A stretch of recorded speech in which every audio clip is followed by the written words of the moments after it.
Are we ready? All right, awesome. But did you guys reboot? Were you guys rebooted? All right, awesome. All right, so to all those gathered at the other session. Oh. Okay, so just wait. Okay. Hey, welcome to session 5. This is the final session of the day, which is good because we're all flagging, at least I am. We're going to talk about using Blackboard in the hybrid class. We decided to structure this kind of as more of a show and tell. Show us 2 or 3 things in your Blackboard class and tell us why you find them valuable. And so that's what we're going to do. We're going to start with Rebecca Cooney.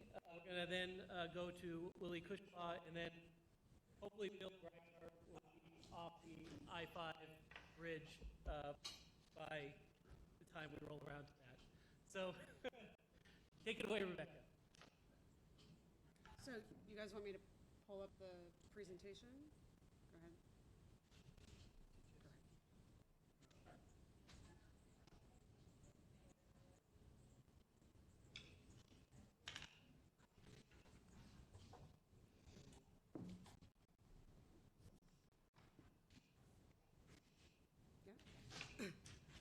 So, hi, I'm Rebecca Cooney. I'm a clinical assistant professor in the Edward R. Murrow College of Communication at Washington State University here.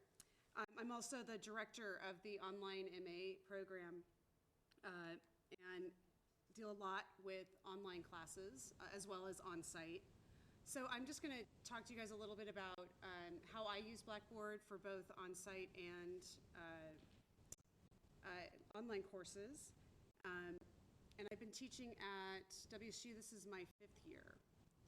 So Blackboard, the way I use Blackboard is primarily through course overview materials in particular. So I actually have an outside blog called CuNiClasses.com that I use to house a lot of my on-site coursework. But Blackboard is still very central even in the on-site courses. It's a really wonderful way to keep the students organized and kind of on the same page, especially for drop boxes for grading. The one feature I wish our Blackboard had is attendance, that we had an angel. That's the only feature I constantly miss. But to-do lists and the use of rubrics have been especially helpful, and I'll talk a little bit more about that as part of my examples. Discussion forum is fantastic for the online courses. Just this semester, I started using secondary graders in my capstone course, which has been a really good experience and a great way that if you do have a course that requires outside assessment from other faculty and that sort of thing, it's a wonderful space to do that. And then features such as course links and embedded video and other, just using the Blackboard space in a number of ways has been really effective.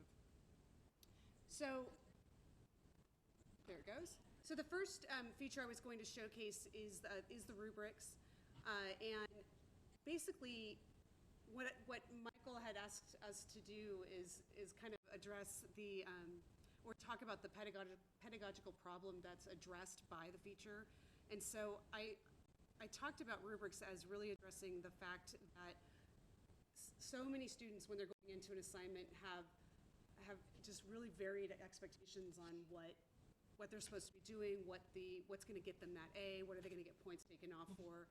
And by doing the rubrics in a way that's not just point-centric, but actually spread across so that it doesn't matter if it's a 20-point assignment or a 100-point assignment, the rubrics are built to be replicable and to be adapted across all different assignments, all different courses. And so with that, the students have such a better understanding of the grading criteria, how elements are weighted, and expectations. It also has presented a way that, especially with my graduate students, it really motivates them into turning in complete and thoughtful work versus sort of glossing over work or not really putting a lot of energy and attention into the assignment. And so the rubrics really help with that. And it also provides them with this really wonderful blueprint. And so I did a screenshot, and if there's time, you know, at Q&A, we can go out into Blackboard and, you know, see it in its live space. But for the purposes of this, I did some screenshots. So this is just an example of a critical thinking rubric built in the system that it really provides a wonderful framework for if it's just me grading or my secondary graders, that we're all grading from the same platform, we're all grading from the same set of criteria. What the screenshot doesn't show is that when you actually click on exemplary, for example, the 90 to 100%, a little comment box comes up, and it's really wonderful because then the graders can go in and actually do custom comments around that specific criteria. So if there were deficiencies, those can be noted. If there was exceptional work, that can also be celebrated there. So not only we have the equal playing ground, we have the ability to provide such greater informed, specific, and more valuable feedback, and then also providing students with really valuable information as to why they lost points for various aspects of their assignment, reduces dissatisfaction, and also it motivates them to do better the next time. And the other thing that on my on-campus students, one of the things that I allow in my classes is I will give them an opportunity to make up points. And so it's a wonderful way for them to see specifically where they were deficient, and then they can go back in, make those corrections, and then, you know, potentially make up those points. So it's been really valuable.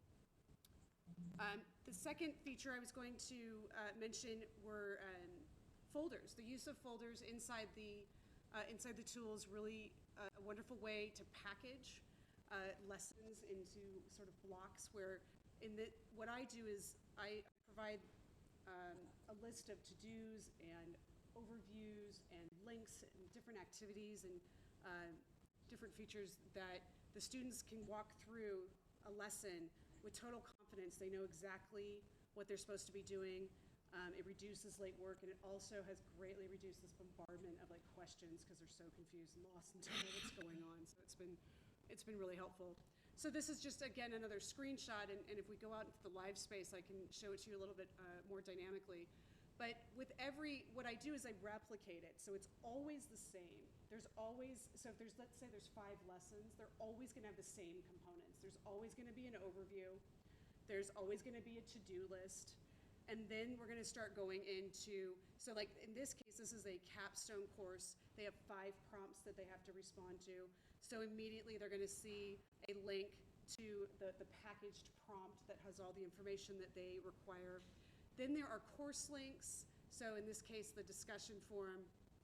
And so they know, and I always make sure that the order of my folders, my course links, my embedded video match the order of the to-do list, so try not to, you know, confuse them further. But with this, what I've found with this method is that the students know exactly what to expect. Every unit folder mirrors the next. So there's not, suddenly I don't like throw something rogue in where they're like, what is happening? They always know what to expect. They know where to find things also, because I don't know if you guys have experienced where's the Dropbox, where do I turn this in, how do I ask a question? You know, it eliminates a lot of that because they know exactly where to go. They have their support materials, they have their course links, and it's all in one consolidated place. The course links, they lead them to the discussion forum, so I've also found that the participation in discussions is dramatically increased because they're not searching so much. They know exactly where to go, and they know what they're supposed to be contributing to. Also the consistent format, it greatly reduces anxiety. I used to get mountains of questions before I started doing this. Just, what am I supposed to do? I don't understand the assignment. I don't know where I'm supposed to, you know, when I'm supposed to turn something in. This greatly reduces that anxiety, really puts accountability on the student, and really helps them feel so much more confident. And of course, the pedagogical impact is that they have improves overall performance, improves overall satisfaction as well. Should I go ahead and do a third, or do we, Michael? Yeah. Go ahead. Okay, so the last one that I was going to share with you was the discussion forums. I have found that with my undergraduates on site, they're better in the classroom. I don't use discussion forums as much in the classroom or for my on-site courses, but in the online MA in particular, we have 10 courses, and the students are 100% online. So there is no on-site requirement. So they live and die in these discussion forums. This is their connection, not only to their faculty, but to each other. And they really use it. So it creates a tremendous amount of connection for them. We also, most of our courses in the curriculum, they actually require it as part of the curriculum. So it's graded as part of participation, for example. It absolutely inspires creativity and a little bit of competitive edge because they want to make sure that they deliver because they're with their peers. They want to make sure they come across as intelligent and well-informed. Knowledge sharing it's a fabulous place for that, and also sparks a tremendous amount of dialogue in core topic areas that are related to the curriculum. And so I just have an example of one that I just did this last couple of weeks that is a prompt related to integrated campaigns. These students in this capstone have 5 prompts, as I said before, and so they're addressing all different aspects of the curriculum in these prompts.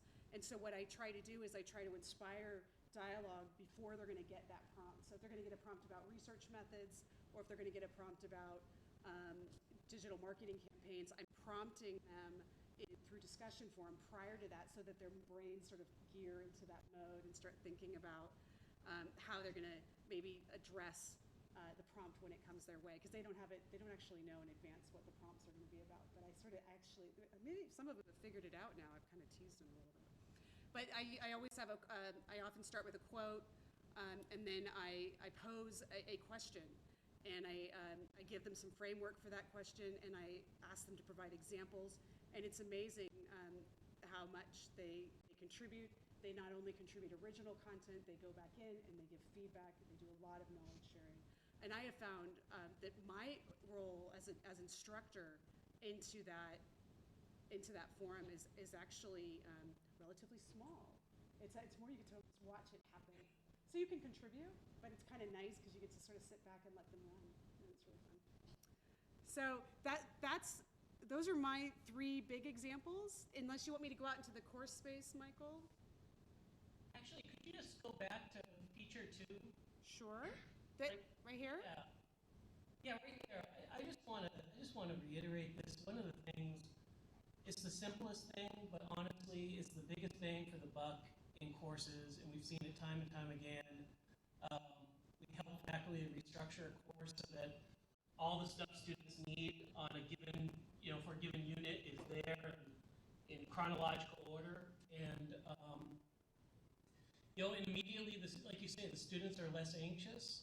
The students rate their professors more highly on things like organization on the student evaluations, and you get more participation, more work on time, and less emails from students to ask, what is due.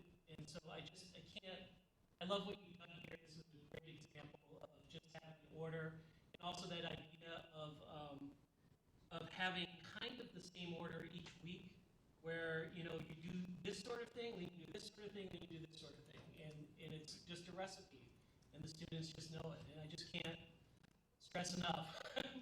Please do this for your students. So thank you for showing that. Sure. So I have a question about this is more to you, Michael, even if you even know.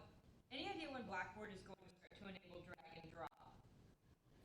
Setting up these kinds of hierarchies, because the current architecture is kind of clunky. Yeah, it's kind of clunky. You can't drag the stuff around with a little handle on the side and reorder it.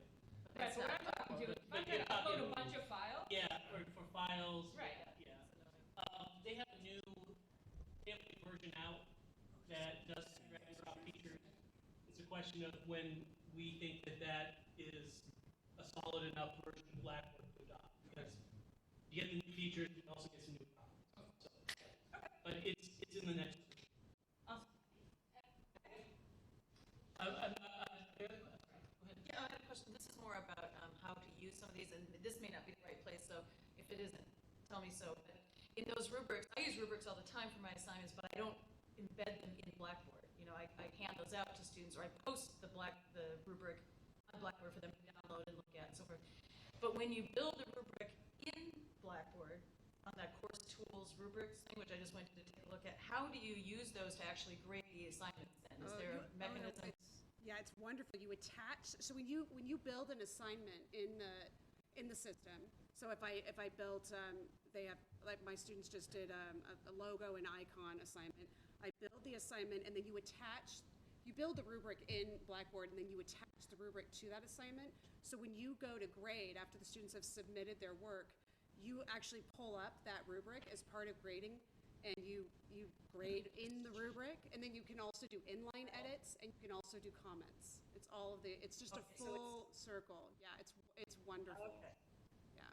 Good, okay, because we do the inline comments and the feedback and so forth, but I've always had to just attach the rubric as a separate document so that they can see it, but this is just. This will create tremendous efficiencies for you. It also allows you, sometimes you have some generic things, like we have some that are research and writing, or we have creative work, or student generated website, for example. And what I do is I build the rubric, and then I use that rubric across so many different courses with minor tweaks, and the efficiencies that are created there. And there's not one assignment in any of my courses that doesn't have a rubric, not a single one. So it really has, the students can't say they didn't know what they were going to get graded on. I'll tell you that. Okay, Willie, or you want me?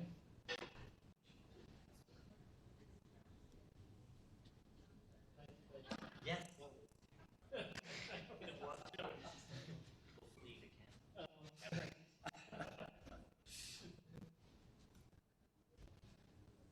So remember to hit share screen there.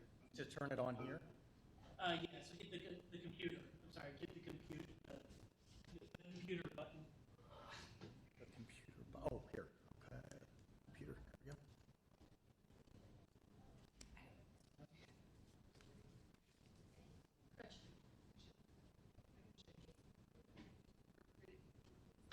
Okay, Yeah, okay, that's. so were we all right on sharing? Yep, if there, Oh, good. So, my name is Willie Kushwaha. I'm an adjunct faculty member here at WSU and a full-time faculty member at Clark Community College, and so I teach lower division and upper division classes. I've been teaching hybrid and online classes for approximately the last 8 years. I can certainly say it's been an adventure, sometimes exhilarating and sometimes frustrating.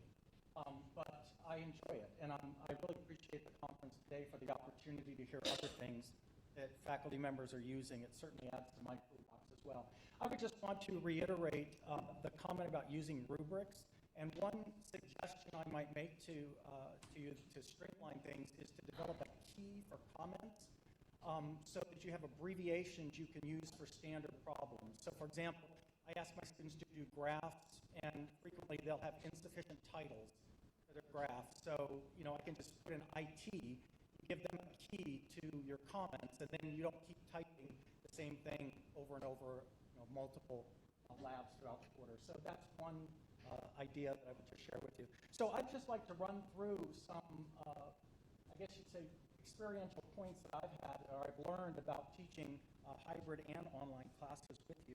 And some of this was presented during this morning's session. This is just a picture of my homepage.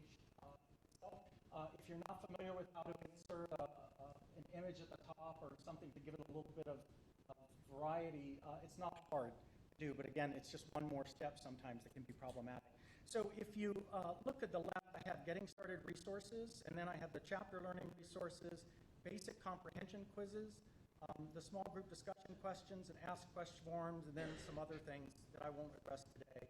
I try to keep the main page very uncluttered, and I find that students appreciate that. Sometimes there are all sorts of things you can include on that first page. Sometimes it becomes a little overwhelming for students. So as was mentioned previously, I have a structure or a hierarchy that I follow, and one of the things I do is I create a video that in which I walk through all of the resources and explain to the students how to use the resources.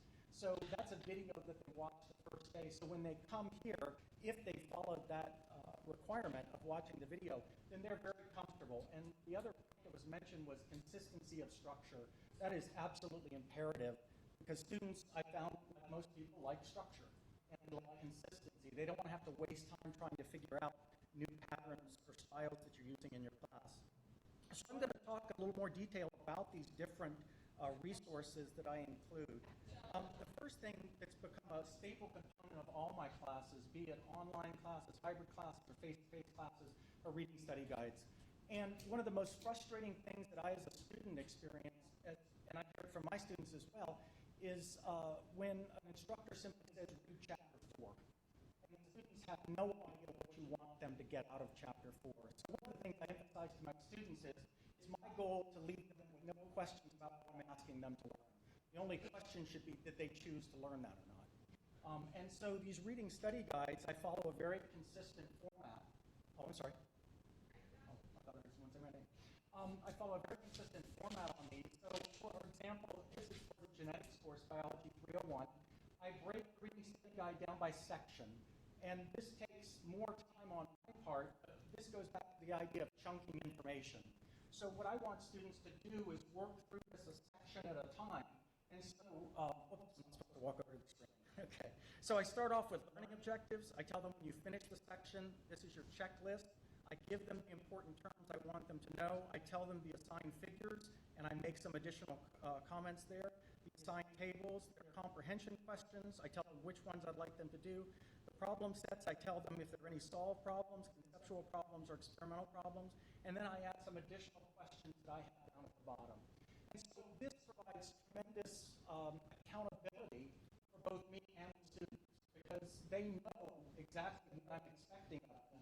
And when I write my tests, I know exactly what I ask them to learn. So I found this to be a very helpful resource that I use again in teaching in all of my classes. The next thing I use are content-related video clips. This is obviously imperative in online classes. In hybrid classes, especially if you're using a flip model, the idea is we want our students to be introduced to the material outside of the class time itself. So this morning I talked about a program I use called Snagit. Again, you can just go online and Google it. It's about a $50 program. What I do is I create video lectures of me discussing specific figures from the textbook. So these are relating to the assigned figures that I gave them. I do the video clips independently because I found that students prefer to click on something that's 3 to 5 minutes long rather than have a 50-minute presentation of me talking about all the figures. So this way they can start and stop and not have to worry about getting where did I leave off at in terms of a long presentation with multiple slides. The other thing I remind them at the top is I don't necessarily make a video for each of the figures that are assigned. So I want to make sure they know that. More questions? Why do you do that and not like Panopto or? Oh, good question. I started making these videos before Panopto was available. Oh. And do so you use Panopto now to do this, or just this or does just everything I want it to do. And yeah, and so it's one of those situations of I know how to do it, I get good results, I'm not looking to figure out something new at this point. Now, if I attended a presentation on Panopto, I might be very inclined to change. But right now, I think it's a $35 program, works perfectly, and I can upload. I actually have a YouTube channel that I upload videos to, and I can link to them out of here or embed them here as well. So that's a great question. So video clips. Then I mentioned this morning I use Blackboard Collaborate. This is especially important with my online classes because I think students are looking for some personal interaction with their instructor, and making them come to campus to get that seems counterintuitive if we're offering it as a distance level, even though the majority of students are local who take online classes. So this is within Blackboard. You just go down to the Tools section, and then you can see Blackboard Collaborate. There are all sorts of tutorials available on how to set up sessions. This is a section from a class that I teach in which it just shows you kind of the format. There's live stream video of you talking. I've got a list of the students that attend, and I give them extra credit if they attend these sessions. Then you have a whiteboard. You can go to particular figures on the web. You can upload PowerPoint. All sorts of options available. As I mentioned this morning, the thing that I love about this is I used to bounce the sessions around at different times, but that was very difficult for the students to keep track. So what I've done is just set the sessions for a particular time of day, but I record them and post the recording. Blackboard posts the recordings for you. So even if a student can't attend, they can email me a question, I'll address it, and then they can watch that recording. So I found lots of students like these. As I mentioned this morning, you can also do this to review tests for example, use this particular program to review tests. Students can watch it outside of class. You can use your class time for maybe more valuable things. The next kind of suggestion I would make is opportunities for self and low-stakes assessments. And I'll just show you some of the opportunities. This morning I talked about study-made author. I won't go back through all the nitty-gritty, but this is a software package available for under $100. You type in the terms and definitions, and again, you can integrate pictures and audio as well. You enter all this, and you can publish a whole variety of activities. For example, flashcards and fill-in-the-blank type answers, etc. So students like those a lot because regardless of whether it's an upper or lower division class, terminology is crucially important. So they need to learn to know the terms so they can use those terms as part of higher level thinking activities. Another kind of self-assessment tool I include are these things called self-assessment activities. These are just questions that I write. They give the students an opportunity to engage the material in an active way. And it requires them to have an understanding to complete these tables. And I also post the answers for these so the students have a means of checking if they got the answers right or not. This morning we talked about the flipped classroom, and the question was always how do we hold students accountable for having done work prior to coming to class. For my genetics class, I've developed something called basic comprehension quizzes. And, excuse me, this is just a series of very low-level, not synthesis level questions that are designed to provide some level of assurance they've done some work before they come into class. As you can see, I have them, or they have the ability of taking the quiz 2 times, and their highest score is recorded. So this makes it a little bit, gives them more of an opportunity to succeed on it. These are due 2 hours before the class actually starts. I encourage you not to make it due 5 minutes before the class starts because you'll have a bunch of students on the internet. So that's another tool that I use. And then something I've started to use in my genetics class, the idea of active learning strategies. I tell the students that I've given them the resources to learn outside the classroom, but I realize that's not going to be optimal for all students. So I ask them to send me questions, things they would like for me to address, so that we spend our class time talking about what they don't understand instead of me trying to cover a chapter, let's say. So I'll show you how I get some ideas about what I need to talk about, but I'm prepared. If they come in and they don't have questions, then what I use are called small group discussion questions. I assign the students to particular groups, and then I can talk about a concept a little bit, and then have them work as a small group into answering questions. This first type of question is one they really hate, but it's one that really pushes them towards demonstrating their knowledge and understanding, which is I give them a list of terms and tell them they need to integrate those terms into a coherent explanation of the particular topic.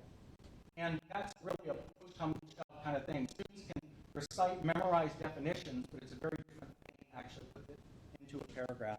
So I don't try to necessarily cover all of these in class. It's just some questions that I have available, and it's also some extra practice questions for them as well to work through. The last thing that I use are the Ask Question forums, which are within Blackboard itself. I don't require students to post here, but I tell the students if they have a question or they don't understand something, that they can post it here. I encourage them to help each other, but I reassure them that I will be checking the forum. Because what I've learned is sometimes students won't respond trying to help another student because they're worried that their answer may be incorrect. So the other feature that I would just mention to you that you can see is very popular is the excuse me, anonymous feature. Because I never thought about that as a problem. I was asking a student who came to me with numerous questions, asking why didn't you post them to Blackboard, and the student said, I don't want people to know I have questions.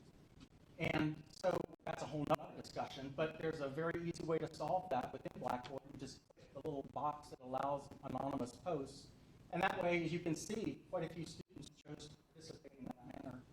And so this is another valuable tool. Because during class discussion, the student will ask a question, I'll say, oh, I addressed that on the Ask Question form. Please make sure you look there. And I really do try to drive student questions to this particular forum because it helps other students. I would like not to answer the same question 5 different times from 5 students.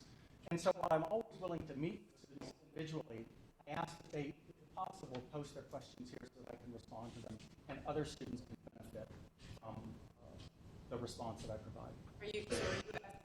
They know the question's going to you and you will answer it and others can see, or is the idea that other students would contribute answers? Other students would contribute answers, and then I step in if they make a mistake or if additional clarification. The problem, not the problem, but the reality is sometimes I had one student tell me it's not my responsibility to answer other student questions. And so some students are willing to help, other students go, forget it, you're the teacher, it's your job. So I don't leave questions dangling up here for more than 24 hours. If nobody jumps in, then I'll frequently jump in and ask that student another question to try to guide them to the answer, rather than just giving them the answer. How much time are you spending on this? Oh, it doesn't take long at all. It really doesn't. It's surprising. I mean, I would say maybe 15 minutes, 20 minutes a day. Do you have like a list of like responses already ready? No. Wouldn't that make sense? Yeah, you should read their minds, come on. I'd actually thought about doing that. Kind of canned responses. I use it out there. Yeah, you certainly can. You can add up some frequently asked questions. I did that. And I had thought about doing that as well, but I found that if I post the frequently asked questions, they don't necessarily engage It's nice it. they come up. It's Yeah. not like have that. So, you know, that's a great idea. There are pros and cons to everything that we try. So, Willie, is there a specific reason why you chose to use a sort of a vanilla forum versus, I know there's a Piazza plugin that deals with some of these things? simply, I haven't investigated those. Right, okay, You know, it's a situation where this works. this work, you know, if I get more time down the road, then I can investigate those. But there's no specific reason I didn't use those other options. Look, do you have teaching assistants in your classes? Like student teachers? I have a teaching assistant Okay. for this Do particular they class. also participate in this forum? No, No, okay. I don't ask them to do that. Okay. So- I mean, Well- part of it is if they're going to be learning to teach and techniques and teaching. Absolutely. This is a wonderful It's place. just, I ask my teaching assistant to hold 3 one-hour help sessions Okay, got it. a week. So I try to be cognizant of adding too much Yeah, no. responsibility. Are there, we don't want to do what always happens here. Are there some questions from Oh, I'm sorry. Poland or Tri-Cities or Spokane? See, Rebecca, I see Rebecca writing something. So. Are there questions on our side? Yeah, are there any questions from Poland? Oh. Stop sharing.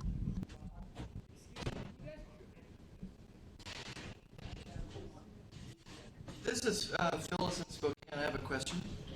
We're kind of grappling a little bit here at the College of Nursing with a standardized format across the entire college for Blackboard, and we've been trying to look at this for a while. Does that occur in your departments or your schools? Do you No. use a standardized point. layout? No, not at this point. I certainly understand the attraction of that from a student perspective, but one of the things I would also say is I've seen some faculty members do some really unique things, and so I like learning from what they've done. It'd be nice maybe if we got all the best ideas collectively in a package and then decided on a particular template. But I find that some faculty members use tools that other faculty members don't use, and so pages end up looking a little bit different. But I certainly understand the attraction of that idea. Phyllis, this is Rebecca from the Global Campus. And for our Global Campus, we do use a consistent navigation menu for all of our classes. There's a little bit of variety depending on the pedagogy and the discipline and what a particular instructor needs to convey and how they use the tools, but we don't want the students to have to spend their time learning how to navigate each and every online course space. So I think when you have a cohort of students that are working through the same courses, if you can structure those fairly similarly, that's really helpful. Is there any possibility you could share that with the group? We've all signed in with our emails. I'm just curious if that would be something you could do. Sure, yeah. I think I could just send some screenshots. Yeah. Great, thank you. Thank you very much. I think there was Willie, another Willie? question. Oh, I'm sorry. Yeah, I've got a very general question. I'm not sure if this is exactly the right forum. Maybe I missed some earlier sessions today, but you made the comment that you taught both hybrid online and face-to-face, and as someone that has never done a hybrid class, but has often heard, oh, it's the best of both worlds, or if done properly, you can mix the approaches and have some optimal approach. What has your experience been? Is hybrid a kind of sweet spot there if it's done right? In my opinion, it's tough to say, because I taught fully online before I did hybrid. And I have a colleague of mine that said no faculty member should teach a hybrid class until they taught it fully online, because then you know what doesn't work in an online environment, and those can be the kinds of activities or things that you pull into the face-to-face sections. So I had that particular benefit, so it's hard for me with that experience to accurately respond to that. I like the aspect of hybrid classes. For example, I taught a human genetics class here at WSU, and it's a hybrid format, and I taught that class fully online as well. And what I loved was the interaction with the students and the opportunity for them to ask questions and me to interact with them right there. We only met once a week. That was the kind of hybrid component of it. So I really, as a teacher, I love that. And I miss that in the fully online classes. But I think hybrid, is the best for many students, especially at Clark, because we have a lot of students who the idea of online fully appeals to them, but they lack the skill set and the self-discipline to do fully online. So hybrid, I would say, is that sweet spot in terms of the student has a sense of accountability because they see you and you ask them questions and keep them on track. But they have some additional scheduling flexibility. Can I just reiterate what you're saying, Willie? I've heard this from a number of people, and I felt it myself, that a lot of people approach the hybrid class as, I'm going to take my class and I'll see the stuff I can kind of sweep online. So some sort of, electronic dustbin for the stuff I don't care much about. And students feel that. Like, students can tell that if online is your dustbin, students will feel that. And honestly, I think the better way to do it is to say, just like you're saying, you have limited face-to-face time. What are the things I can't accomplish online? And you just get such a better class, and the students understand that these are two halves of the same class, and not just all the stuff I didn't want to deal with. And that's a great point, because if you're asking students to come to the campus and meet, they want to know why are they doing that and why can't they just do it all online. So you have to be providing something for them that differs from what they would get in a totally online experience. That's a really good point. Can I ask one more question of the group, perhaps? What fraction of WSU classes are currently taught in hybrid form? And how about higher education more broadly, nationally? Well, so we know I don't know overall. Maybe Rebecca, we have broader stats. I know at WSU Vancouver, it's around 10 to 12% of our courses are hybrid. But it's difficult to judge what hybrid means. And I think there's also some classes we're not capturing. There are people doing hybrid type classes, web intense classes, and we're just not capturing that. I say overall, our use of hybrid is much lower than it would be for other universities with our particular WSU demographic. Other universities with our demographic tend to embrace hybrid a little more. We have a large working student population. We have a median age of 26. It's coming down now, but at least when I got here, it was a median age of 26. Vancouver. Yeah. But is it a little bit more, 15% or 30% nationally? Again, it depends on what your comparator is. But I'd say more towards doing a fifth of your classes as hybrid. Sure. Okay, let me turn this back real quick. All right. Interested to see this? Yeah. I carry this everywhere. I have a quick question for our person in Vancouver. What number of, generally speaking, is there an average number of AMS synchronous course class sessions versus the online component? I know for our graduate program, we tend to go to 2 for PhD and 5 or less for the master's. So is there any trend amongst the hybrid courses? I'm sorry, I think I missed the detail of that question. The trend for the hybrid course is going up. The trend for AMS, as far as I can see, is the same. But again, I'm not entirely sure. No, if you're looking at 15 weeks, 15 weeks, Oh, you should have 5 of those AMS, Oh, right? The rest are online. So is that consistent with the rest of what you have encountered? I haven't noticed it being that so I wouldn't know on AMS. On the hybrid stuff, the most common thing is either you take one day a week, you have a class that meets twice, you take one day a week and replace it with an online equivalent. Or there's also the Friday hybrid, which I have mixed feelings about, because I'm never quite sure if it's really a hybrid or just a Friday off. But you know, you take a 3-day class and you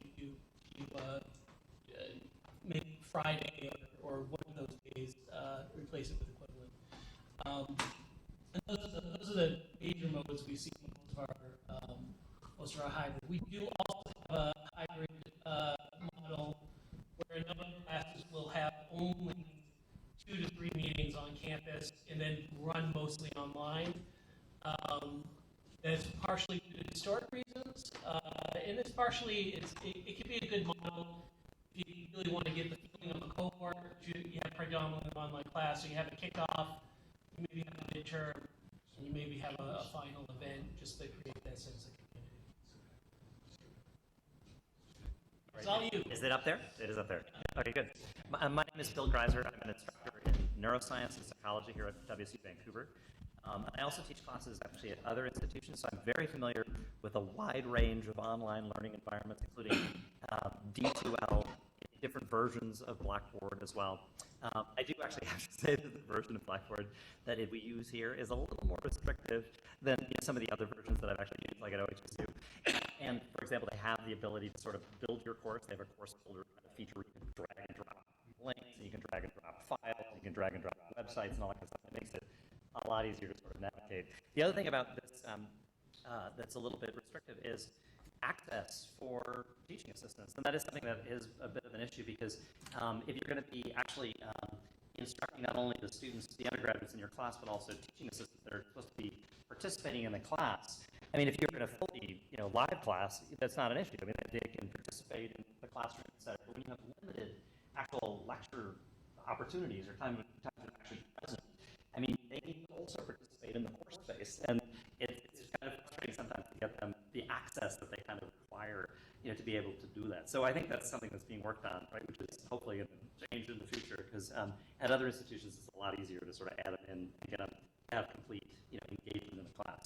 But I do what Willie was saying, the same kind of thing, like try to make it very clear and organized, and so we don't even need to have like a common template amongst everybody, because the sort of culture, the online culture that you're creating in your course space is easily navigable. It's clear.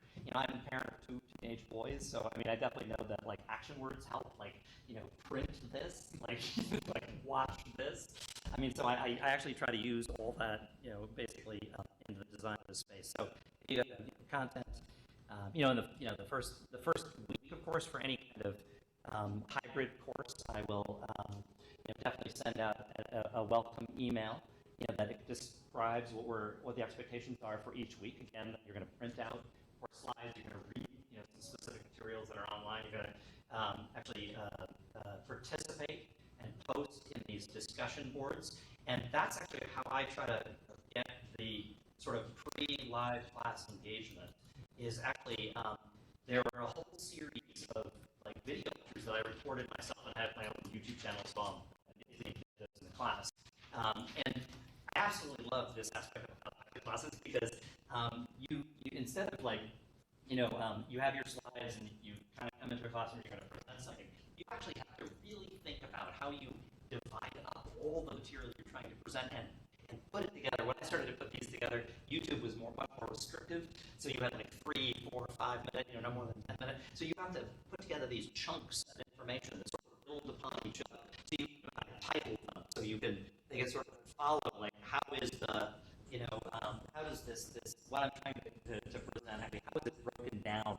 And then they can always go back. Like, if they have something they want to actually, review or go over again, they can look like, where are the voltage-gated sodium channels that are in this particular video right here. The other thing that I do is they're required to watch all those video lectures and go through some of the other materials that are actually, online. I'll show you this in a second. Everything is in that list format where you go start from the top, and you go to the next step, and the next step, and the next step, right? But they have to actually read this material.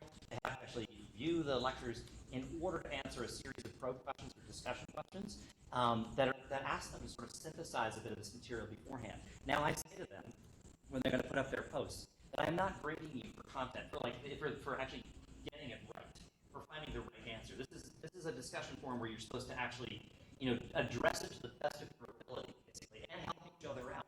And when my teaching assistants actually get access, they love this. They get in there and they can offer suggestions. They can, sort of guide students to particular directions. They can sort of tell you they're having an issue with this aspect or that aspect, and I can come in and address it. So I like this kind of filter where they're kind of like, going through and checking this stuff out. They really enjoy this. They get to know the students in the online kind of workspace and environment. And then when we come to our class, I actually start with those discussion pro questions. So I love the hybrid aspect of it because I can get through a lot of the background material and require that they actually view it, read it, study it, and engage with it on some level before they actually come to the class. And that's terrific. Then you have a much more kind of advanced discussion about this kind of material. I do really like if they're going to be posting. They have to post it by midnight of the night before, and it's amazing how many are posting at 11:59. But not like right before you walk into the classroom. So just to give you a little sense, if here, this is the welcome. I say each week you should click on the relevant week's folder below where you will generally find slides to print, video lectures to watch, 2 discussion forums with questions where you should post responses, including this week. There's also a third. This is a posted introduction post. There are online quizzes to take occasionally. So the way I do these discussion forums, they have to watch all those lectures. They have to look at the slides. They can take notes on them from the lectures. They do that first post. They come in. We discuss the posts. I bring in additional material. Take it further. I can go further in these classes than I used to be able to because we have the expectation that they've done some preparation before they arrive. And then they have another post. It's sort of like a post where they have to kind of summarize some of this material, maybe go back and correct some of the errors they made initially, sort of write up like a more formal description to these questions. Maybe another question that takes it a little bit further, sometimes comment on another student's post, all these sorts of things. And these classes, it's the requirements now, there has to be a writing requirement for a course. These posts, I tell them, I'm going to pick one, randomly by the end of the term or the semester, and I'm going to grade it, for quality, for writing, for clarity, organization, for all these that rubrics, very specific. And they don't know which posts. Even if they miss a post, I say, go back and do it because this is going to be the one that gets pulled out for, it's for 10% of your grade. So they get very involved in the posting aspects of the course. So if you continue down, you visit the syllabus, right? It's in the syllabus.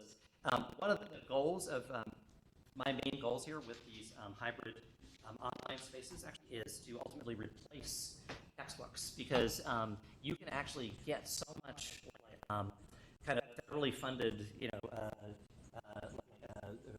brain-related information actually that is relevant to what we're teaching in this class.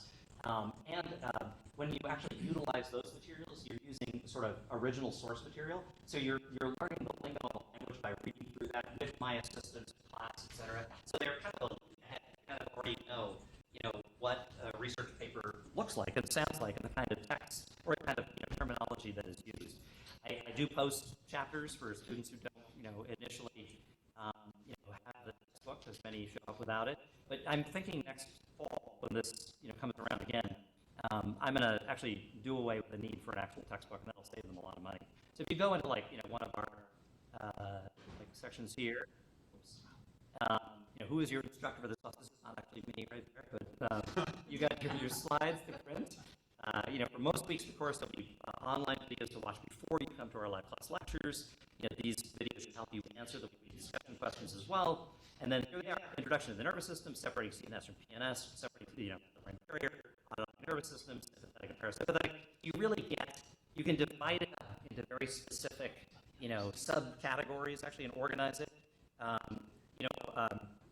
like to incorporate, because we do, I co-teach a class with another instructor who's an artist. We do a lot of hands-on some art projects. I like to sort of incorporate sort of artistic interpretations of, various structures that we're studying. And then here are the discussion forums. And, this is the first week, so I go into some detail of what the expectations are. They have to post that very first week. So, and when they arrive, I say, the deadlines, which are quite strict from now on, are going to be waived for this first post because we're all getting used to this environment. But I want you to know that, because some of them have been a little like, I just saw this post, all right. But that actually gets their heads thinking. They actually they remember this, and I got to post. And it's always the same 2 days. They post on Wednesday night, and they post on a Friday night. So that we have our live class on Thursday.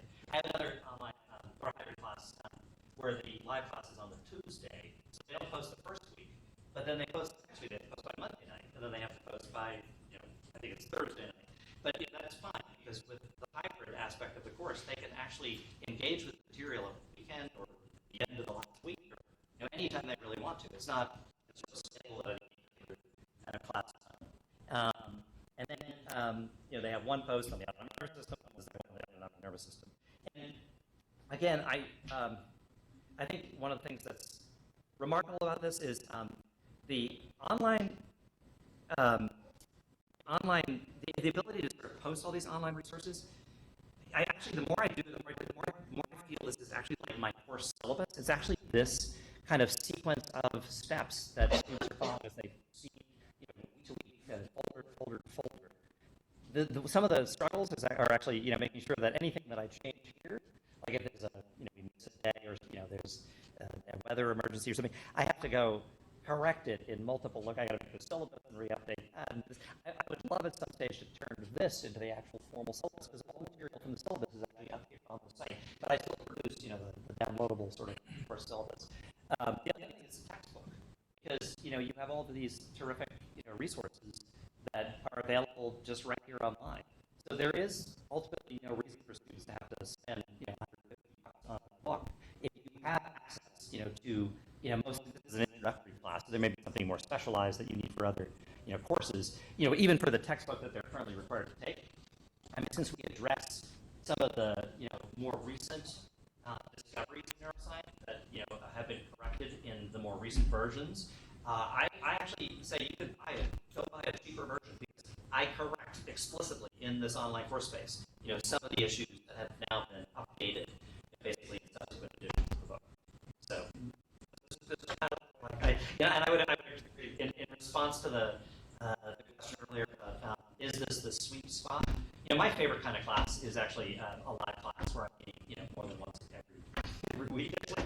But this is my second favorite kind of class because the students actually come to class a lot more prepared than they do in these other classes, and you can have really kind of deep discussions that you would normally get from having 2 classes or 3 classes a week. So I kind of like this quite a bit.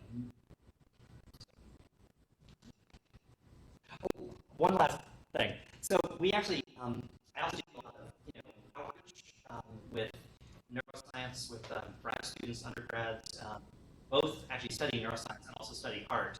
And we go to various classrooms around the whole region. Actually, we were just at around high school yesterday, which was a nice use of the term battleground that we heard last night. But it was interesting because we often offer our students the opportunity to come join us, and they want to actually get more face time with their instructor and with other students, and with other people studying and engaging with the same material. They can come to these events. We had about 10 students from WSU from several of these hybrid classes that actually joined us at Battleground High School yesterday. So I'm trying to offer additional face-to-face kind of time and experience as offline kind of experience for students using access to these kinds of events. So. This is just a very simple mechanical question in please. Blackboard. And I noticed this on another, so you have a picture of the brain. The first thing is read, who's your instructor? Yeah, click up. Is that No. Is that, when you build that, is that an item? Is that, or is that under tools? What's the choice under? Oh, I usually like to go to the top here and build content. So I just really, I add like an item, item, with the yeah. text So actually, above what I it. would do actually is it's usually a page, like a blank page, or something like that. Or actually, if I'm going to be, sometimes I use an image, and then I can write on the image, so you can just add an image and then put the document there. Or I can do a file. I think this person is actually a file. Click on it, it's a file. So do you have folders in your content collection? Yes. Yeah, you might want to show people that because I unfortunately didn't learn that when I first started teaching online. So folders in the content collection. Well, go back up Yeah. to, and then. No, I don't actually. Actually, part of it is actually, sometimes I'm tripped up by the fact that there are multiple locations where things get links. Okay. And, I didn't realize the syllabus, there's a special course syllabus thing, and I would always post it right at the top, actually. I tried to hide that stuff. Oh, dude. I want to make it as clear as possible and have as few locations where I have to do update or change things. Like, I want to be able to really ultimately just change something here, and that's where it is, and that's the only place you find it, and students know where it is, and it's clear. Yeah. Cheers. Any other questions? I mean, I don't know. Are there any questions from Pullman or Spokane? I know we're at time. We have time for maybe one more.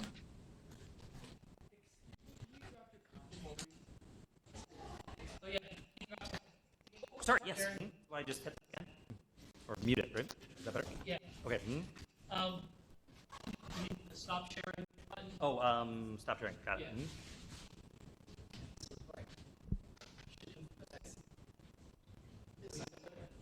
Kill it. No, it's good. No. Oh, now it's back. Is it good? All right. Just do it No, and then now let it's us- back. Oh, yeah. Let me kill it. I'll kill it again. Stop sharing. There you go. All right. Yeah. I don't think we have questions in Pullman. Okay. Well, that's good. We'll let you get to your stuff and see if anybody wants to hear it. Where are those voices? Oh, is that it? They keep hitting their mic? Well, it's not that they keep hitting it, it's picking up all the microphone, it's picking up everything. And it's talking. It is very loud. Right. My God, it sounds like something crashed into the. Okay, so I just want to give a final thank you to all of our presenters, Willie and Bill and Rebecca this session. Thank you very much for coming and sharing. I think this has been a great series through the day. Hopefully a lot of people will watch it on the archive. I have a feeling some people were up really late last night and maybe didn't make it into work today. So anyway, thank you all. Thanks to all the team that planned it, that recorded it, that streamed it, that did all of the pieces. Thank you. All right. Thank you, Rebecca. Talk to you later. Bye.